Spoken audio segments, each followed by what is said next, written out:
जितना वो घोषणा किए एक भी घोषणा पूरा नहीं हुआ, कुछ नहीं है। तो भाई वो राजा घर की है ना, राजा की बेटी है, उसको क्या मालूम है यहाँ का कल्चर के बारे में, क्या मालूम है यहाँ के गरीबों के बारे में, क्या मालूम यहाँ के रहन सहन कैसे है, कैसे शादी होता है, कैसे विवाह होता है, कैसे मरना हरना होता है, कैसे छठी वरी होता है, क्या होता है। उसको कोई इंग्लैंड में रहती थी, वहाँ से आकर के यहाँ बन गई विधायक राजा की बेटी के नाते। बाकी उसमें आज भी वही राजा का वो भरा हुआ है, किसी के साथ न मिलना न जुलना न उठना न बैठना।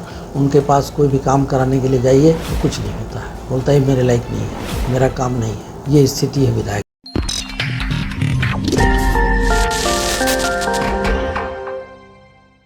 नमस्कार, इलेक्शन ब्लूप्रिंट में आपका स्वागत है। मैं हूं अविनाश राज सिंह और आप देख रहे हैं छत्तीसगढ़ विधानसभा चुनाव 2023 पर हमारा खास कार्यक्रम परिचय पत्र। जैसा कि आप सभी जानते हैं कि परिचय पत्र एक डिजिटल वीडियो लाइब्रेरी है, जिस लाइब्रेरी में हम आपका परिचय करवाते हैं आने वाले समय में विधानसभा चुनाव के लिए दावेदारी प्रस्तुत करने वाले संभावित प्रत्याशियों से, जिसमें होते हैं वर्तमान विधायक, पूर्व में प्रत्याशी रहे चेहरे और आने वाले समय में विधानसभा चुनाव के लिए दावेदारी प्रस्तुत करने वाले कुछ नए चेहरे। ऐसे ही क्रम को आगे बढ़ाते हुए, कड़ी को आगे बढ़ाते हुए आज हम चले आए हैं छत्तीसगढ़ राज्य के कोरिया जिले में। और कोरिया जिले का ये विधानसभा है बैकुंठपुर विधानसभा 3 नंबर विधानसभा आता है। इस विधानसभा में आज हम बैठे हुए हैं और आज जिस व्यक्ति विशेष से हम आपका परिचय करवाने जा रहे हैं वो कोई परिचय के मोहताज नहीं है, ना ही अपने क्षेत्र जिले कोरिया बैकुंठपुर में और ना ही छत्तीसगढ़ राज्य के लिए। पूरे छत्तीसगढ़ राज्य के लिए एक जाने माने चेहरे हैं। पूर्व में कैबिनेट मिनिस्टर रहे हैं, भारतीय जनता पार्टी के सरकार में सत्ता में रहे हैं, अलग अलग विभागों का मंत्रालय इनके पास रहा है। तो चलिए कार्यक्रम की शुरुआत करते हैं। तो सबसे पहले तो भैयालाल रजवाड़े जी, बहुत बहुत नमस्कार आपका और बहुत बहुत स्वागत है हमारे कार्यक्रम में। अविनाश जी, आपको मेरी ओर से ढेर सारी शुभकामनाएं, बधाई कि आप लोगों ने इतने दूर चल करके और आज यहाँ पर आए और एक इंटरव्यू ले रहे हैं। इसके लिए मैं आप सबको ढेर सारी बधाई शुभकामनाएं देता हूं। जी बहुत बहुत धन्यवाद। तो जैसा कि आप सभी जानते हैं, चेहरे चाहे नए हो या पुराने, सवाल हमारा वहीं से शुरू होता है। हमारे परिचय पत्र का सवाल वही होता है, अपना परिचय अपनी जुबानी। तो भैयालाल जी, अगर हम आपका परिचय आपकी जुबानी जानना चाहें तो वो कैसे होगा? मैं भैयालाल रजवाड़े जी, पिताजी का नाम अलीसाय रजवाड़े जी, ग्राम सरडी जी का रहने वाला हूँ। जी, मेरा पोस्ट है चर्चा कॉलरी, जी, तहसील बैकुंठपुर, जी, जिला कोरिया। मैं वहीं ग्राम सरडी में पैदा हुआ। जी, मेरे पिताजी कृषक थे, जी, बहुत गरीब घर का था मैं। जी, पढ़ाई लिखाई वहीं किया 5वीं तक, जी। 12वीं तक होता था हायर सेकेंडरी। जी, तो वहाँ से चलकर बैकुंठपुर आता था पढ़ने के लिए, यहाँ से पढ़ाई लिखाई किया। जी, करने के बाद हमारे पिताजी गरीब थे, वो आगे की पढ़ाई नहीं करा पाए। जी, कॉलेज यहाँ पर था नहीं, जी, अंबिकापुर में था या तो चिरमिरी में था, जी, और उतने पैसे वाले थे नहीं। जी, इसलिए बोले बेटा अब मैं नहीं कर पाऊँगा पढ़ाई लिखाई, जी, तो तुम देख लो अपना कोई व्यवस्था। तो चर्चा कॉलरी खुला हुआ था, जी, तो मैंने एक मजदूरी के लिए चर्चा कॉलरी में गया जी, और मेरा मजदूरी में नौकरी लग गया। जी, नौकरी लगते करीब 6-7 साल तक नौकरी किया। जी, इसके बाद मैंने माइनिंग सरदार का एग्ज़ाम दिया कॉलरी का, धनबाद में जाके दिया, वहाँ से पास होकर के आया और माइनिंग सरदार बन गया। तत्पश्चात फिर मैं नौकरी रहते हुए मैंने अपना राजनीति शुरू किया। वहाँ के लोग, गांव के लोग, उस समय चुनाव नहीं होता था, सन 72 की बात बता रहा हूँ।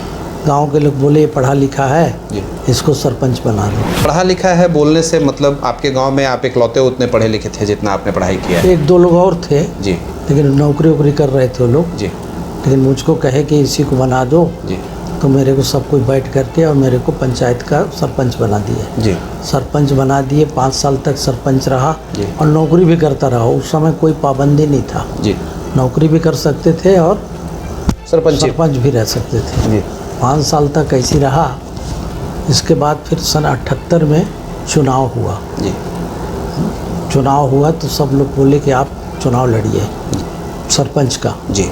डायरेक्ट उस समय चुनाव शुरू हो गया। जब आप पहली बार बने थे तो उस टाइम चुनाव नहीं हुए थे? उस समय सब लोग सहमत से बना दिए थे। जी, पहले बार जो चुनाव हुआ जी, उसमें सहमत से बना दिए सरपंच। इसके बाद 78 में चुनाव हुआ तो उसमें डायरेक्ट चुनाव हुआ सरपंच का। उसमें मैं चुनाव लड़ा, चुनाव जीत गया। फिर सरपंच भी रहा और फिर ऊपर से एक आदेश आ गया कि जो सरपंच रहेगा वो नौकरी नहीं कर सकता। जी फिर मैंने नौकरी छोड़ दिया। जी छोड़ करके कंटिन्यू जी 15 साल सरपंच रहा, जी चुनाव लड़ते रहा। जी 15 साल तक सरपंच वहाँ का रहा। जी चर्चा कॉलोनी और सरडी, जी ग्राम पंचायत सरडी था और उसी में चर्चा कॉलोनी था। पॉपुलेशन करीब 40,000 का था। जी वहाँ पर मैंने कंटिन्यू रहा। इसके बाद सरपंच रहते रहते ये आ गया शासन से कि आप जितने चेयरपर्सन पोस्ट है जी उसमें ट्राइबल लोग रहेंगे। जी सरपंच नहीं बन सकते, जी जनपद अध्यक्ष नहीं बन सकते, जी ऐसा करके आ गया। जी तो उस समय लागू नहीं हुआ था ये, जी आदेश आया था लेकिन लागू नहीं हुआ था। जी तो फिर मेरा ग्राम पंचायत को अलग कर दिए, सरडी अलग हो गया और चर्चा कॉलोनी अलग हो गया। जी तो मैंने फिर क्या किया, सरपंच का भी चुनाव लड़ा और जनपद सदस्य का भी चुनाव लड़ा। तो मैं सरपंच का भी चुनाव फिर जीत गया, जी फिर जनपद सदस्य का भी चुनाव जीत गया, जी फिर जनपद अध्यक्ष का चुनाव हुआ, जी। वो भी जीत गया, जी। जनपद अध्यक्ष बन गया। जी 5 साल तक जनपद अध्यक्ष रहा मैंने। जी इसके बाद जब ये नियम आ गया जी। कि चेयरपर्सन जितने भी हैं, चाहे जिला का हो, जनपद का हो, चाहे पंचायत का हो, जी। चेयरपर्सन में ट्राइबल ही रहेंगे, जी। समान आदमी नहीं रहेगा। जी ख़त्म हो गया वहाँ तक खेला। जी फिर मैंने जिला पंचायत हमारा अलग हुआ, जी सरगुजा से कोरिया बना। जी तो मैंने जिला पंचायत का चुनाव लड़ा, जी जिला पंचायत का चुनाव जीत गया। जीतने के बाद 5 साल जिला पंचायत में रहा। इसके बाद मुझको टिकट मिला, जी भारतीय जनता पार्टी की ओर से जी टिकट मिला विधानसभा का। जी तो यहाँ का वो कौन सा साल रहा? 2003 जी 2003 में पहली बार आपको टिकट मिला? पहली बार टिकट मिला मेरे को। जी और रामचंद्र सिंह देव जो यहाँ के योद्धा थे, जी युद्ध पुरुष माने जाते थे, जी तो उनके साथ मेरी चुनाव हुआ। जी कुमार साहब हमेशा 40,000 45,000 से जीता करते थे, जी लेकिन जब मैं चुनाव लड़ा जी तो चुनाव में हार गया। जी 7,000 वोटों से चुनाव हार गया, जी कुमार साहब जीत गए। जी फिर आ गया जिला पंचायत का चुनाव, फिर आ गया जी विधानसभा के बाद हारने के बाद फिर जिला पंचायत का आ गया। फिर मैं जिला पंचायत चुनाव लड़ गया जी दूसरे क्षेत्र से जाके। मेरे क्षेत्र महिला हो गया था, जी तो मैं पटना क्षेत्र से जाके चुनाव लड़ा जी। और वहाँ से मैं जीत गया। जी जीतने के बाद 2008 में फिर विधानसभा आ गया, जी तो मेरे को विधानसभा का फिर टिकट मिला जी और उस समय लड़ा। तो मैं जितना वोट से हारा था जी। उतने वोट से मैं फिर जीत गया जी 2008 में। जी 8 के बाद मैं संसदीय सचिव रहा जी। 5 साल तक। जी फिर 2013 में लड़ा चुनाव, जी तो बहुत कम वोटों से मैंने जीता। जी फिर भी मेरे को सरकार में मेरे को रख लिया। जी श्रम मंत्री, खेल मंत्री, जी। युवा कल्याण मंत्री का जी पद मेरे को दिया जी और मैंने काम करते चला आया। आपकी राजनीतिक जीवन की शुरुआत कैसे हुई? एकाएक से सब लोग मिलकर के सरपंच आपको बना देना, या फिर आपके अंदर भी कुछ भावना थी, कुछ मिशन थे, कुछ सोच रहे होंगे, कुछ विजन रहा होगा कि राजनीति करना है, क्यों करना है? देखिए, शुरू में मजदूर तो था मैं। जी मजदूर से मुझको जिम्मेदारी दिए जी सरपंच का, जी तो लोग मेरे पास आने जाने लगे, जी लोग काम कराने लगे, जी ये काम करा दो, वो काम करा दो। तो मुझको लगा जी कि इससे बड़ा और कोई काम नहीं है। जी जनता की सेवा करना, जी उससे बड़ा काम कोई नहीं है। जी कुछ लोग छोटे छोटे काम लेके आते थे, जी कोई बीमारी हालत में आते थे तो उनको मदद करना, ये करना। तो मेरे को ये चस्का लग गया जी कि अब मुझको जनता का सेवा ही करना है, जी। नौकरी नहीं करना है। मैं नौकरी त्याग दिया। जी ये शुरुआती जीवन है मेरा। प्रेरणा स्रोत आप किसे मानते हैं? जनता, जी जनता की मांग पर, जी जनता की सोच कि इनको खड़ा किया जाए, इनको लड़ाया जाए, जी और जनता ने ही मुझको आगे लाया है जी और आज वो यहाँ तक पहुँचाया है। भारतीय जनता पार्टी से जुड़ने के पीछे की कोई कहानी? भारतीय जनता पार्टी, शुरू से मैं भारतीय जनता पार्टी में हूँ। जी शुरू में जब यहाँ पर द्वारिका प्रसाद विधायक हुआ करते थे, जी उस समय से उन्हीं के साथ रह करके जी तो चुनाव भी लड़ा था मैं। तो पार्टी का सिंबल तो नहीं था, जी पर पार्टी के सपोर्ट था। जी उस समय मैंने आया जी तो उसी समय से चलता आया है। राजनीतिक गुरु जैसी बातें लोग करते हैं राजनीति में, तो आपके भी कोई राजनीतिक गुरु रहे हैं? राजनीतिक गुरु मेरा कोई नहीं था, जनता था। जी जनता की डिमांड पर मैं आगे बढ़ते गया, जहाँ जहाँ चुनाव लड़ूँ मैं जी। जीतते गया। तो मैं जनता को ही मानता हूँ कि जनता ही मेरे गुरु थे। आज के परिप्रेक्ष्य में अगर देखा जाए तो शीर्ष नेतृत्व केंद्र से लेकर के राज्य तक में काफ़ी अच्छी लीडरशिप है आपके भारतीय जनता पार्टी में, तो अभी किसी नेता से प्रभावित होते हैं आप? हमारे पूरे नेता हैं, सभी नेता हैं। डॉक्टर रमन सिंह नेता हमारे प्रभावी नेता हैं। डॉक्टर रमन सिंह के व्यक्तित्व से प्रभाव पड़ता है आपके ऊपर? बिल्कुल पड़ता है जी। उनके साथ रहा हूँ, मंत्रिमंडल में था जी। काम किया हूँ जी, अच्छे से काम किया हूँ। आपके राजनीतिक जीवन के कुछ महत्वपूर्ण कार्यों पे अगर प्रकाश डालने की बात हो तो वो क्या होंगे? मेरी राजनीतिक जीवन में सबसे पहला मेरा मिशन था जी लोगों का सेवा करना, जी गरीबों का मदद करना। जी मेरे को जो बंगला मिला था रायपुर में, जी उस बंगले को मैं एक मिनी हॉस्पिटल बना के रखा था। जी वहाँ पर सारे लोगों को ले जाना, जी रखना, जी। भोजन का व्यवस्था करवाना, जी। सारी व्यवस्था करवा कर, गाड़ी व्यवस्था करवा के हॉस्पिटल ले जाना, ले आना, घर तक छोड़वाना, ये सब मेरा पहला मिशन था। और लोगों का सेवा किया, चाहे जैसा भी बीमार पड़ा हो वो मेरे यहाँ रहता था। 15 दिन, महीना दिन, 1 महीना बगल में हॉस्पिटल था, 2 लोग रखा था मैं, कर्मचारी ले जाते थे, उनका इलाज कराते थे, खाना खिलवाते थे, सारी व्यवस्था बना के वहाँ एक मिनी हॉस्पिटल टाइप का बंगले को रखा था। एक रूम में मैं रहता था, बाकी सब में पूरा भरे हुए थे। 100-150 लोगों का डेली का भोजन बनता था और सब लोग रहते थे वहीं और इलाज कराते थे। जिनको घर जाना है उनको ट्रेन में छोड़वाना, ट्रेन से उतर के आ रहे हैं उनको ले आना, सारी ये व्यवस्था। मेरा सबसे बड़ा मिशन काम यही था, लोगों का सेवा करना, गरीबों का मदद करना, इलाज करवाना, ये काम था मेरा। और भी कुछ इंफ्रास्ट्रक्चर के मामले में अपने विधानसभा क्षेत्र में आपने कोई विकास कार्य किए हों, अगर उस पर प्रकाश डालना हो तो? मैं खेल कूद के समय में यहाँ 22 ठो स्टेडियम दिया मैंने जी खेल विभाग से। जी बहुत सारे पुल पुलिया बनवाया, बहुत सारे college, high school, higher secondary school, बहुत सारे यहाँ पर जितने हुआ है सब हुआ मेरे टाइम में। पिछली बार विधानसभा चुनाव की अगर मैं बात करूं 2018 की, तो आपकी पार्टी भारतीय जनता पार्टी सत्ता में वापस नहीं आ पाई और आप सभी लोग विधानसभा पहुंचने से मरहूम रह गए। तो इतने सेवा करने के बाद भी पिछली बार, या फिर मंत्रालय रहने के बाद भी पिछली बार आपकी हार हो गई, कैसे देखते हैं उस हार को आप? क्या है, वो कोई बहुत बड़ा हार नहीं था, एक हवा चला। भूपेश बघेल जी जिनका जो घोषणा पत्र था जी, छत्तीसगढ़ का 36 प्रकार का घोषणा, इतना लोक लुभावन घोषणा था कि लोक लुभावन में लोग फंस गए। वो फंस करके वो जीत हासिल किए हैं। धान का, बिजली बिल हाफ का, कर्जा माफ का, सारे बहुत सारे ऐसे घोषणा किए।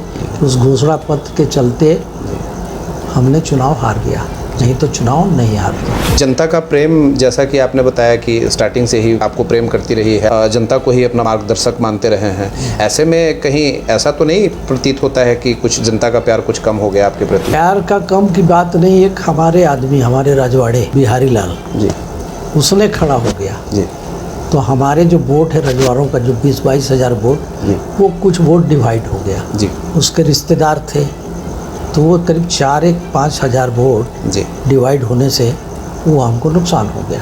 जी। इसके चलते भी चुनाव हम हार गए। इस बार क्या लगता है, फिर से चुनाव आने वाला है, विधानसभा तक पहुंच पाएंगे? अभी क्या है, जनता की मांग है जी, कि भैया लाल को टिकट मिलेगा, जी, तो हम उनके साथ हैं। जी, मांग तो कर रहे हैं लोग, जी, सब जगह हल्ला कर रहे हैं कि उनको टिकट मिले, टिकट मिले। जी, अब अगर पार्टी टिकट देगी, जी, चुनाव लड़ूंगा और जीतूंगा, अच्छे वोटों से जीतूंगा।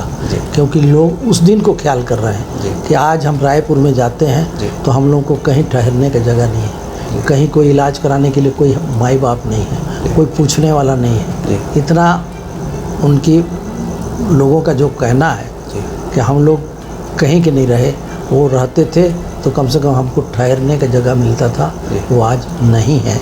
इस कारण से लोग चारों तरफ इस मिशन को फैलाए हैं। और मैंने ऐसा ऐसा काम किया है ना इलाज के लिए। एक 4 साल का बच्चा था साहू समाज का, उसका लीवर ट्रांसप्लांट छत्तीसगढ़ में पहला लीवर ट्रांसप्लांट मैं करवाया। और मैं दिल्ली में जा करके, उस समय नड्डा जी स्वास्थ्य मंत्री थे, आरोग्य निधि से 15 लाख रुपया ले करके और उसको लीवर ट्रांसप्लांट करवाया। उसका लीवर ट्रांसप्लांट कराने के लिए जब परमिशन हो गया, इसके बाद भी डॉक्टर लोग बोले मना कर देंगे, बोले ये गरीबी रेखा से नीचे आता है, इसको हम अगर इलाज कर भी देंगे तो इसका खर्चा कौन करेगा। फिर मैं बाउंड भरा कि मैं इसका जो भी खर्चा होगा इस लड़के का पूरा खर्च मैं वहन करूँगा। तो मैंने 10 लाख रुपए का बाउंड भरा, तब जा कर के उसका इलाज हुआ, लीवर ट्रांसप्लांट हुआ। आज लड़का बहुत बड़ा हो गया है और उसका जो भी खर्चा आता है मैं वहन आज भी कर रहा हूँ दवाई का, क्योंकि कॉस्टली दवाई है, करीब 4000 रुपये महीने का खर्चा है। तो भी मैं उस लड़के के लिए 4000 रुपया कहीं ना कहीं व्यवस्था करवा के देता हूँ और आज लड़का वो ठीक है। 5 वर्ष पूरे होने वाले हैं, सरकार का कार्यकाल समाप्त होने वाला है। ऐसे में वर्तमान सरकार के 5 वर्षों के कार्यकाल को आप कैसे देखते हैं? 5 साल इनका पूरा होने जा रहा है। जितना वो घोषणा किए थे एक भी घोषणा पूरा नहीं हुआ। उनका एक ही चल रहा है कार्यक्रम, नरवा गुरुआ घुरुआ बारी। और आज उसकी जो हालत है, न तो नरवा है, न तो वहाँ पे गुरुआ है, न तो वहाँ पे बाड़ी है, न तो वहाँ चरवाहा है, न तो वहाँ पे गैया है। कहीं कुछ नहीं है। और एक एक गौठान 18-18 लाख रुपए का बना है, लेकिन केवल दिखावा बना है। शेड एक बना दिए हैं, एक नल खुदवा दिए हैं, बाकी सब वैसे की तैसी पड़ा हुआ है। कुछ काम नहीं है, केवल उसी में सारा पैसा बर्बाद कर दिया इन लोगों ने। और आज कोई भी काम नहीं है उनका जो दिखने लायक हो कि कोई अच्छा बढ़िया रोड बन गया या कोई बिल्डिंग बन गया, कोई हॉस्पिटल बन गया, ऐसा कुछ भी काम देखने को नहीं मिला है। मतलब आप सरकार को सिरे से नकार रहे हैं, फेल बोल रहे हैं? हाँ, तो फेलवर है ही है। बोले बिजली बिल हम माफ़ कर देंगे, युवाओं को 1500 रुपये देंगे। कहाँ है? न तो युवा को दिखा, न तो बिजली बिल आप दिखा है, न तो कर्जा माफ़ दिखा। कर्जा उन्हीं लोगों का, कुछ लोगों को थोड़ा बहुत हुआ है जो कोऑपरेटिव सोसाइटी से धान और बीज लेते थे, बाकी कर्जा कहीं माफ़ नहीं हुआ। वहीं दूसरी तरफ देखा जाए तो ना केवल आपके ज़िले कोरिया में, ना केवल आपके शहर बैकुंठपुर में, पूरे प्रदेश के अनेकों शहरों में या पूरे प्रदेश के प्रदेश मुख्यालय रायपुर शहर की भी अगर मैं बात कर लूँ तो सभी जगह पे बड़े बड़े होर्डिंग्स और बड़े बड़े पोस्टर्स, बैनर्स लगा करके माननीय मुख्यमंत्री जी का चेहरा लगा करके ये दावे और वादे किए जा रहे हैं कि उन्होंने सभी वादे पूरे किए, सभी घोषणाओं को पूरा किया। इसको आप कैसे देखते हैं? केवल पेपर में जी, केवल होर्डिंग बोर्डिंग में जी, और बाकी ज़मीनी धरातल पे कुछ भी नहीं है। धरातल पे कहीं कुछ नहीं है इनका काम।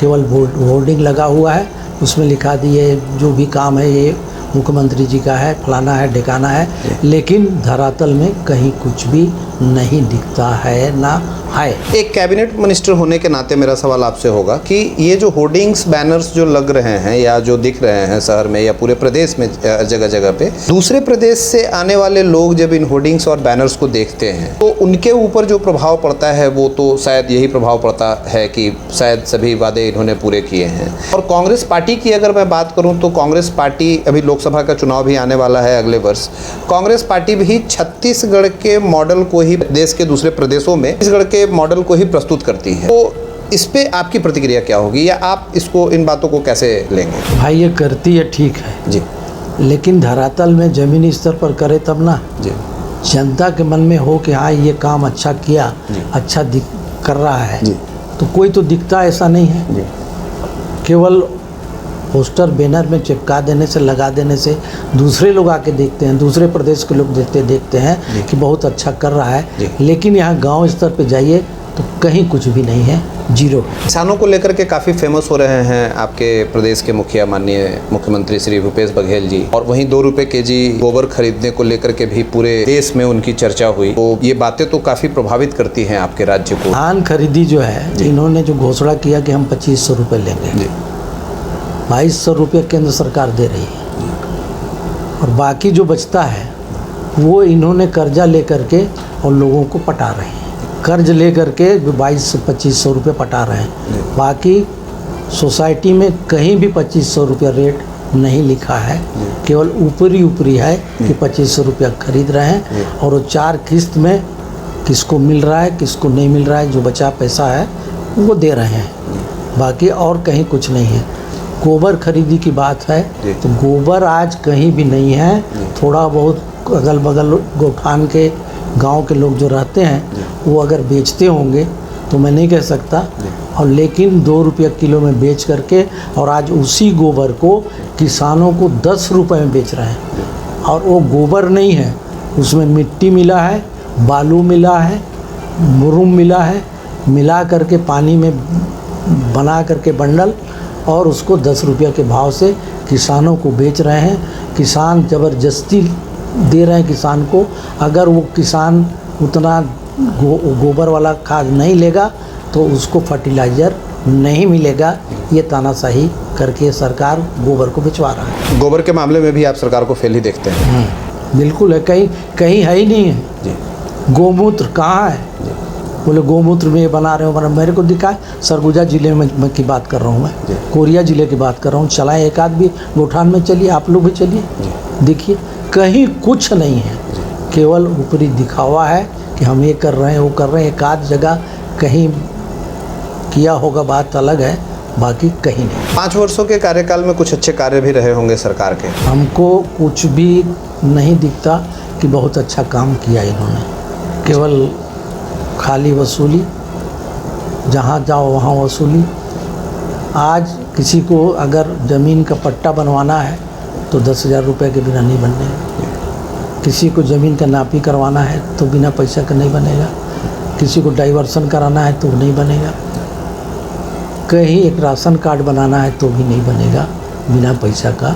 ये स्थिति है आज, नीचे से लेकर ऊपर तक पूरा भ्रष्टाचार। आपके विधानसभा की अगर मैं बात करूं, बैकुंठपुर की अगर मैं बात करूं, तो यहाँ के वर्तमान विधायक के भी 5 वर्ष पूरे होने वाले हैं। इनके कार्यकाल की समीक्षा अगर आपके शब्दों में की जाए तो? कुछ नहीं है, वो तो भाई वो राजा घर की है ना, राजा की बेटी है। उसको क्या मालूम है यहाँ के कल्चर के बारे में? क्या मालूम है यहाँ के गरीबों के बारे में? क्या मालूम है यहाँ के रहन सहन कैसे है, कैसे शादी होता है, कैसे विवाह होता है, कैसे मरना हरना होता है, कैसे छठी भरी होता है, क्या होता है। उसको कोई इंग्लैंड में रहती थी, वहाँ से आकर के यहाँ बन गई विधायक राजा की बेटी के नाते। बाकी उसमें आज भी वही राजा का वो भरा हुआ है। किसी के साथ न मिलना, न जुलना, न उठना, न बैठना। उनके पास कोई भी काम कराने के लिए जाइए तो कुछ नहीं होता है, बोलता है मेरे लायक नहीं है, मेरा काम नहीं है। ये स्थिति है विधायक की। तो आजकल उनके पास जाना आना छोड़ दिए लोग। कोई अगर ट्रांसफार्मर फेल हो गया तो भैया लाल को खबर करेंगे, कोई पंप बिगड़ गया गांव का तो भैया लाल को खबर करेंगे। कुछ भी जो काम होगा तो सीधे डायरेक्ट मेरा फ़ोन नंबर बच्चा तक है और वो लोग डायरेक्ट मेरे को सीधे फ़ोन करते हैं और मैं उनका जितना हो सकता है उसका निराकरण मैं करता हूँ, वो कुछ नहीं करते। आपके विधानसभा के विकास कार्यों की अगर मैं बात करूं तो 5 वर्षों में विकास कार्य के क्या हाल? कुछ नहीं है, जो हमारे टाइम का जो था अधूरा, जो स्वीकृत हुआ था वही काम करा रहे हैं, बाकी कुछ नहीं है। नया काम तो कुछ नहीं दिखा है। इलेक्शन ब्लूप्रिंट क्या रहने वाला है इस बार? चुनावी मुद्दे क्या रहेंगे इस बार? हम लोगों का घोषणा पत्र बन रहा है जी। भारतीय जनता पार्टी का घोषणा पत्र बना रहे हैं हम लोग। ज़मीनी स्तर से लेकर के ऊपर तक का, हर जाति, हर कौम, हर वर्ग, चाहे युवा वर्ग हो, चाहे महिला हो, चाहे व्यापार संघ के हो, चाहे वो मजदूर करने वाला मजदूरी हो, मतलब इस सभी लोगों से हम लोग अपना सुझाव ले रहे हैं कि आप लोगों का क्या सुझाव है, आप लोगों के हित के लिए क्या सरकार कर सकती है, वो सुझाव दीजिएगा, तब हम लोग फिर घोषणा पत्र तैयार करेंगे। मतलब घोषणा पत्र के आधार पे चुनाव लड़े जाएंगे? मतलब पिछली बार भी आप लोगों ने घोषणा पत्र भारतीय जनता पार्टी ने भी किया था, लेकिन कहीं देर हो गई थी। इस बार कहीं वो तैयारी पहले से तैयारी कर रहे हैं। अभी हम लोग सुझाव ले रहे हैं, हर जात का सुझाव ले रहे हैं, व्यापारियों का सुझाव ले रहे हैं, मजदूरों का सुझाव ले रहे हैं जी। पान ठेला हो, चाहे होटल वाला हो, चाहे जो भी हो, सभी का सुझाव हम मांग रहे हैं कि आप लोग अपना अपना सुझाव, एक पेटी है हम लोगों का जी, मत पेटी में उस अपना सुझाव डालिए और हम लोग उसको सीधे प्रदेश में भेजेंगे और प्रदेश से उसको छाट के निकालेंगे और इसके बाद घोषणा पत्र तैयार करेंगे। बैकुंठपुर का इलेक्शन ब्लूप्रिंट क्या रहने वाला है? बैकुंठपुर का इलेक्शन, यहाँ के विधायक कुछ कीच नहीं है जी। मेन मुद्दा तो वही है जी। न किसी का सुनती है जी। न कोई काम करती है। छोटे छोटे काम है, गांव में बहुत बड़ा काम नहीं रहता है जी। वो सब काम विधायक का रहता है जी। वो सब काम नहीं करेगी तो वो मुद्दा ही मुद्दा है जी। विधायक से मिलने जाते हैं वो मिलती नहीं है जी। विधायक को काम कहते हैं तो बोलते हैं मेरा काम नहीं है जी। तो यही सब मुद्दा है और क्या है। उससे नाराज़ लोग हैं कि हम लोग कम से कम ठीक है नहीं करती, लेकिन कम से कम जा करके मिले तो जी मिल के हम साथ बैठ कर के बात तो करें, जी। ताकि हमारा देखिए काम बहुत बड़ा नहीं रहता है। जी। अगर आप बैठ के काम सुझाव जो देते जी। हैं, उनकी छोटे छोटे समस्या रहता है, उनको सुन लो ना, तो उठ के जाएगा तो बोलेगा ठीक है, हुआ चाहे नहीं हुआ, लेकिन मैं उनके पास गया तो बैठ कर के बात किया, मेरे बात को सुने। लेकिन ऐसा नहीं होता है। केंद्र के मुद्दे राज्य के चुनाव को कितना प्रभावित करने बहुत वाले हैं? प्रभावित करेगा जी। मोदी जी का आवास का जी बहुत बड़ा मुद्दा है। जी आवास हम लोगों के टाइम में इतना बढ़िया बन रहा था, जी वो रुक गया, जी आवास बनना बंद हो गया। जी न जल जीवन मिशन है जी पानी वाला, जी जो घर घर तक नल पहुँचे, जी ये भी काम अधूरा पड़ा हुआ है, ऐसे छूट गया है। जो 5 किलो चावल का मोदी जी का मुद्दा, जी गैस सिलेंडर का मोदी जी का मुद्दा, जी ये सारे मुद्दे जो हैं नीचे ज़मीनी तक पहुंच गया है, और इससे प्रभाव लोग हैं और प्रभावित करेगा। भारतीय जनता पार्टी धर्मांतरण जैसे मुद्दे को भी हमेशा उठाती रही है। इस बार के चुनाव में, छत्तीसगढ़ के विधानसभा चुनाव में धर्मांतरण कितना बड़ा मुद्दा रहने वाला है? धर्मांतरण तो रहेगा। धर्मांतरण जो हो रहा है जी उस पर जितना रोक लगा सके लगा ही रहे हैं हम लोग, जी। ऐसी बात नहीं है। लेकिन वो भी एक मुद्दा रहेगा कि जो गरीब लोग हैं, गरीब तबके के लोग हैं, जी। उन लोगों को लालच दे दे करके लोग धर्मांतरण करा लेते हैं। जी तो उस पर जितना हो सक रहा है हम लोग रोक लगा रहे हैं। आपके विधानसभा में धर्मांतरण का क्या स्थिति है? बहुत कम है, पहले जो हुए लेकिन अभी उतना ज़्यादा नहीं है। आपके क्षेत्र से वर्तमान सरकार में एक पदोन्नति हुई है और डिप्टी सीएम बनाए गए हैं, इससे विकास कार्य पे कितना प्रभाव पड़ेगा आपके क्षेत्र में? कोई विकास नहीं प्रभाव पड़ेगा जी वो तो उनको एक पता नहीं कौन सा घूटी पिला दिए हैं, जी या कौन सा लालच दे करके उनको डिप्टी सीएम बनाए, उससे कोई फर्क नहीं पड़ने वाला है। क्योंकि वो धोखा खुद खाए हैं और जनता भी धोखा खाई है। अगले बार सीएम बनेंगे, एक ये भी बड़ा प्रचार रहा। इसलिए यहाँ पर 14 सीट है इस संभाग में, 14 के 14 सीट जीते कि हमारा राजा सीएम बनेगा, लेकिन सीएम बने नहीं। अभी लास्ट में झुनझुना धरा दिए हैं, डिप्टी सीएम बना दिए हैं। लोग समझ गए हैं कि ये कुछ नहीं बनने वाले हैं, ना कुछ करने वाले हैं। लोगों के मन में ये है। अभी चंद दिनों पहले, या फिर यूँ कह लूँ कि कांग्रेस पार्टी के अंदर एक बात काफ़ी ज़ोर शोर से रखी गई, काफ़ी प्रचारित हुई एक बात। आपके पार्टी के एक वरिष्ठ नेता ने पार्टी शिफ्ट की, भारतीय जनता पार्टी छोड़ करके कांग्रेस में चले गए। इसको आप कैसे देखते हैं? जबकि कांग्रेस कहती है कि चुनाव से पूर्व वो इसे अपने जीत की तरह देखती है, आप कैसे देखते हैं? कुछ नहीं है ऐसे लोगों को। जिस पार्टी ने पैदा हुआ से लेकर के आज बूढ़ा तक जी उसको इतना सम्मान दिए, मैं सोचता हूँ प्रदेश में और किसी को वो सम्मान नहीं मिला होगा। इतना सम्मान पाने के बाद फिर वो पार्टी छोड़ देना उनके लिए ही नुकसानदायक है। पार्टी इतना, हमारे भारतीय जनता पार्टी इतना बड़ा महान पार्टी है जो पूरा विश्व के अंदर सबसे बड़ी पार्टी है, सबसे ज़्यादा कार्यकर्ता है। उसको छोड़ करके वो कांग्रेस में गए हैं, तो न तो उनका भला होगा ना उनका क्षेत्र का भला होगा। आने वाले चुनाव को लेकर के आप अपनी क्षेत्र की जनता से जब मिल रहे हैं तो कौन से संकल्प और कौन से वादों के साथ मिल रहे हैं? हम जनता के बीच जाते हैं जी और साफ यही कहते हैं जी कि यदि आपको जीतना है जी तो पहले अपना बूथ जीतिए, जी बूथ लेवल पे अच्छा काम कीजिए। बूथ जीतेंगे, विधायक जीतेगा, विधायक जीतेगा, सरकार बनेगा।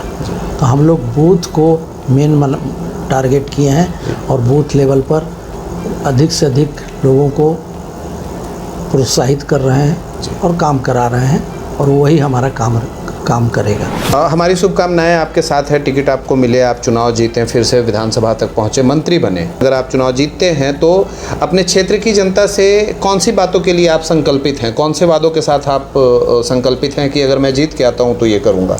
वो संकल्प क्या होगा? मेरा संकल्प वही है, पहले लोगों का सेवा करना, जी, गरीबों का सेवा करना।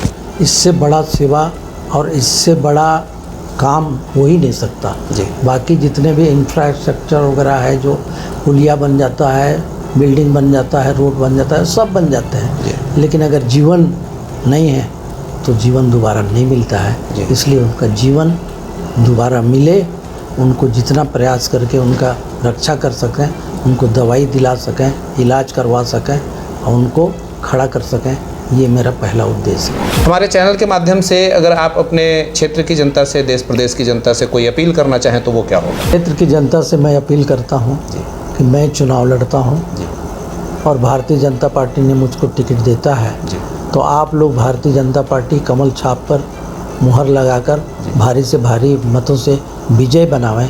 यही मेरा निवेदन, यही मेरा आग्रह आप सबसे है। 2024 में लोकसभा भी है जी उसके लिए भी मैं निवेदन करूंगा कि भारतीय जनता पार्टी में कमल फूल छाप में वोट दे करके और केंद्र में सरकार बनाए, मोदी जी को प्रधानमंत्री बनाए। यही मेरा आग्रह निवेदन है। तो ये थे हमारे साथ भैया लाल रजवाड़े जी। वर्तमान में ये प्रदेश कार्य समिति के सदस्य हैं। पूर्व में ये कैबिनेट मिनिस्टर रहे हैं भारतीय जनता पार्टी के शासनकाल में। खेल मंत्रालय, युवा कल्याण मंत्रालय और श्रम विभाग जैसे मंत्रालय इनके पास रहे हैं। तो ऐसे ही अलग अलग विधानसभा से, अलग अलग प्रत्याशियों से, वर्तमान विधायकों से, पूर्व विधायकों से और आने वाले विधानसभा चुनाव में दावेदारी प्रस्तुत करने वाले संभावित प्रत्याशियों से हम आपकी मुलाकात करवाते रहेंगे, हम उनका परिचय रिकॉर्ड करते रहेंगे। आप बने रहिए हमारे साथ और देखते रहिए हमारे चैनल टुडेज ब्लूप्रिंट को। बहुत बहुत धन्यवाद भैया लाल रजवाड़े जी, हमारे साथ बातचीत करने के लिए बहुत बहुत शुक्रिया आपका। थैंक यू जी, धन्यवाद।